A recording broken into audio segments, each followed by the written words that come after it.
being served without that. Now, you can also get vada, masala paratha, kati rolls, tawa pulao. Wow. Sizzlers, Indian-style pizzas, and Amritsari kulcha. All of this is vegetarian, by the way. Okay, well, you're making my mouth water. I feel like I need to eat some Indian snack food right now.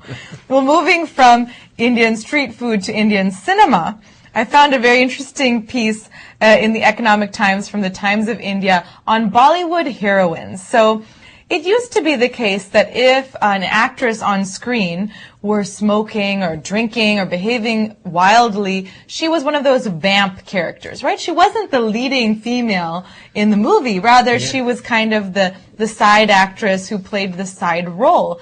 Nowadays, that lead actress in that lead role is actually engaging in behaviors that used to be, you know, frowned upon. So you have, for example, in the movie Break Ke Baad, actress Deepika Padukone's character is a wild child who drinks and puffs away, and she refuses to be tied down to a conventional relationship. Or in Mere Brother Ki Dulhan, Katrina Kaif is smoking beedis, those small Indian, cigarettes. And so what Director Mahesh Bhatt was commenting on this, and he said the lifestyle of the urban woman has changed drastically, and you're seeing that reflected now on the screen. Oh, yeah. You'd look at all the actresses there in mini dresses, plunging necklines.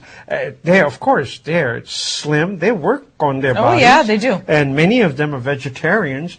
But this kind of life, I never saw that. When I left India, there was only one movie I remember in which a woman smoked, which was Nadira in Shri 420. That was the only movie that I saw a woman smoke. And see, she was a vamp character. She That's wasn't right. the lead role. That's right. She was a vamp. And somehow the whole world up in India has changed. But we have not changed. And somehow when we go back to India, God, do we feel like foreigners. So the question is, are you a VIP, a very important person? Well, how could you find out? There is a website called Klout, Klout spelled with a K, and it rates social media influence on a scale of 1 to 100. And it's a means of determining VIP status. Now, does this seem silly? You're like, who's going to do this? Who really cares? Well, apparently, this really does matter. They analyze data from 13 different online networks and take into account reactions to a person's content. So like if you're an active blogger or something, there are people who are reading your blog, commenting on that. That's one of the things that might be rated by this Klout website. And so if you wanted to go, for example, to Miami's Fashions Night Out event, you would need to have a Klout score of 40 or above in order to get into the VIP line. I mean, this sounds like a joke, but this is serious.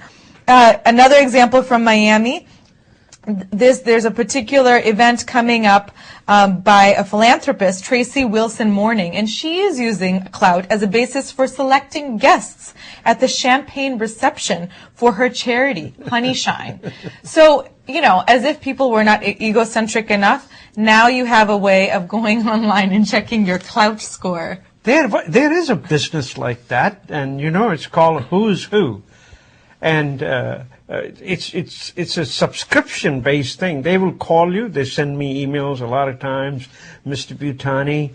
We would like to profile you in Who's Who, and please fill out this. We hear a lot about you, and you know what? In the end, you have to pay for that, Oh. And then you get in Who's Who.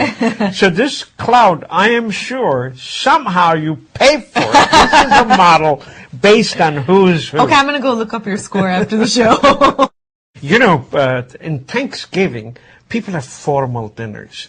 They have, they need to have a knife here, a fork here, a spoon here, or another fork here. I don't know which side goes what.